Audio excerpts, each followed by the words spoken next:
Now, the Book of Boba Fett finale was a spectacular episode in a lot of ways there. It made a lot of people cry, a lot of people cheer, and veer, like everything else. It was definitely a strong episode. Definitely a strong one. Because the majority of people were crying and having the good hype moments. Boba Fett on the Rancor, Grogu reuniting with the Mandalorian. That was really cool stuff there. Grogu using his powers. It was a tour de force of emotions. The bad parts of Santo Chrysanthemum, like he may have gotten killed there, things like that. There was like really dire straits there, really high stakes in this finale. Now, some people wanted like a big giant war with a whole bunch of pikes there, like in the hundreds, swarming the town or whatever. I didn't expect that. I wanted some cool things happening in this episode, and I got cool things happening in this episode. I got hyped when Cad motherfucking Bane confronted Boba Fett there, like was supposed to happen in the Clone Wars, or was it Rebels? I forget which one, but that was a nice little homage moment right there. Because in between Cad Bane appearing, which I didn't know anything about beforehand, I looked them up there and found out that Boba Fett and him there really had a confrontation, except only in a deleted scene for Clone Wars, I think it was. So nice to see them like recreate that in the show. So I got hyped for that moment. But I knew it wouldn't happen exactly with the way it happened in the show, per se, with him putting the dent in his helmet, because it's already there already in the show. So some people were complaining that the show, this episode, was about running away and shooting. And it was about running away and shooting, but there's a lot of things in between that are really interesting stuff. There's some really great dialogue, some cool moments. So, like, just running and shooting away is not the case. There was a movie back in the 90s called Run, Lola, Run. I forgot who started, like, I think some French chick or whatever. Essentially, all she did in the movie was essentially parkour. No dialogue, just running away. It was for a reason, per se, but more or less it was just her running. Very few things happened between that except for her running.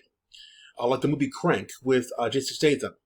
Crank was him on some drug or whatever. He needed to keep his body up, his BP up, or he dies. So that movie was essentially all about one particular theme. And that's what I mean about the whole thing. Just because you know a particular theme of a show doesn't mean what they did was bad of a show. Was the theme of this show different than any other episode? Yes, it was. They had a lot of cool moments and effects and things like that. Kaiju big battles, robots getting destroyed, sniper shots from cool places there, people being saved at the last second kind of stuff there. Boba Fett showing like his skill with the Jeppy stick. Yeah, it was a really, really great homage episode. So you've seen all the episodes before that. It paid off watching this episode, which is what you want in a finale.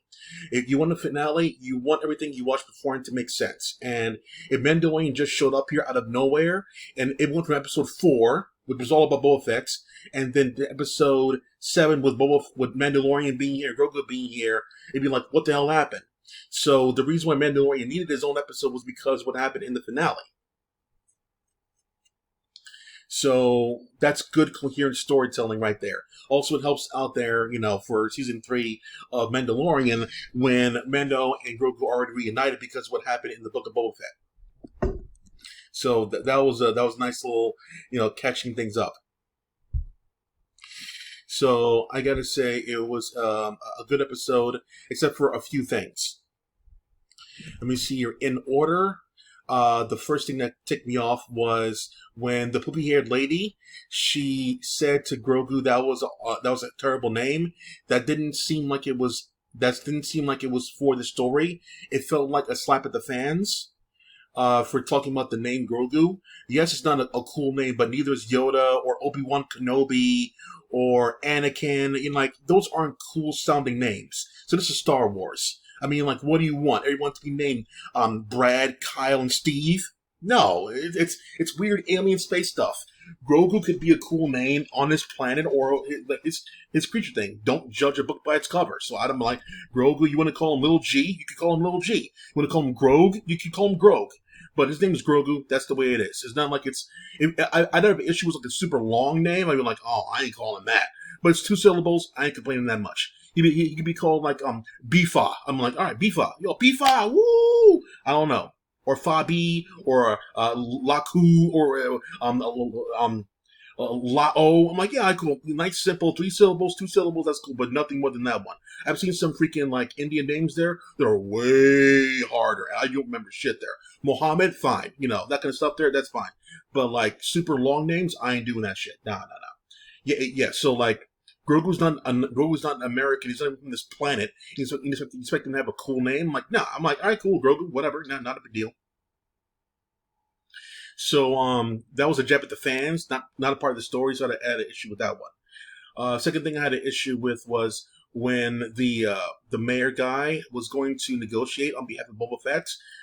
I think everybody and their mother saw that it was coming, that he was setting him up. He was setting up the mayor's assistant thing by negotiating nothing. That was completely obvious.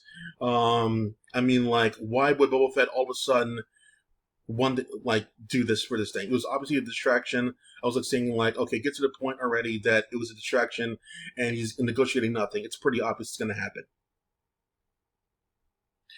Crescenting getting mauled, no problem with that one. The Magorian guards, the green pigs going away, had no real issue with that one. You can get more of them later on. There's a sad moment there, but had no real issue with that. Let me see here with the unnecessary spin or whatever. When I first saw it, I was like, thinking like, that's a Rodriguez thing. That's a Spy Kids kind of like cool thing, because the cyberpunk kids are supposed to be retro cool young. They would do some stupid shit like that. I didn't have a huge issue with that one, like the internet did. I was like, okay, they're cool, the spinning or whatever. All right, that's fine. So yeah, yeah, that wasn't a huge issue. The girls of the group, there happened to be the most skillful ones between the Freeland girl and the Cyberbots girl. Happened to be the skilled one with the sniper things. I didn't have a huge issue with that one. You're skilled, you're skilled. That didn't really matter to me. It is what it is there. Um, I like when Grogu jumped in Mando's arms. Other than that, oh yeah, Cad Bane, quote unquote, dying. He's not dead. He's definitely not dead. I didn't have a huge issue with that one. I know Cad Bane's been in a lot of episodes of the Clone Wars, whatever it's called, and I'm like, all right, cool. So like, they're gonna kill him off there. And since I saw that thing, the internet's gonna be outraged. They're gonna be outraged because he's a cool character. I get that point, definitely. I saw his powers. I saw his move sets. He's really cool, but he's definitely not dead. I saw that thing in the chest, beeping. That could be his heart.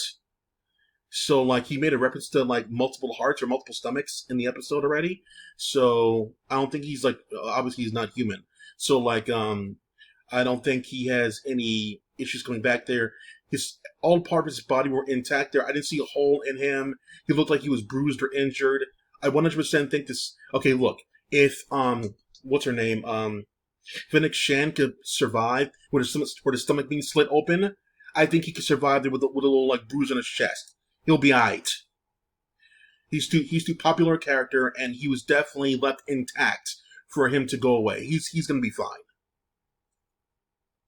If Cobb Vanth could survive that shot to the shoulder, or whatever, and presumably dead or whatever, and he's infected, that he could, Cad Bane could survive. I mean, like he's too important to go away. The King Kong premise, I did have an issue with the Rebel Squad, the Cyberbots kids are shooting the Rancor. I had an issue with that one because the Cyberbots kids, they know that that's Boba Fett's pet. That's his. Why are you shooting Boba Fett's pet? I think it was kind of attacking them in a way, so maybe it was defensive. But overall, they should be running at that point, not shooting their boss's pets. So that was kind of weird to me. What they're going to do, shoot it, and then, like, they know the bullets aren't going to do anything. Lasers aren't going to do anything, so why were they shooting at it? That was kind of weird there. Distracting it or whatever, that's one thing. But shooting at your boss's thing? Nah, not a good look. So, yeah, that was kind of weird to me.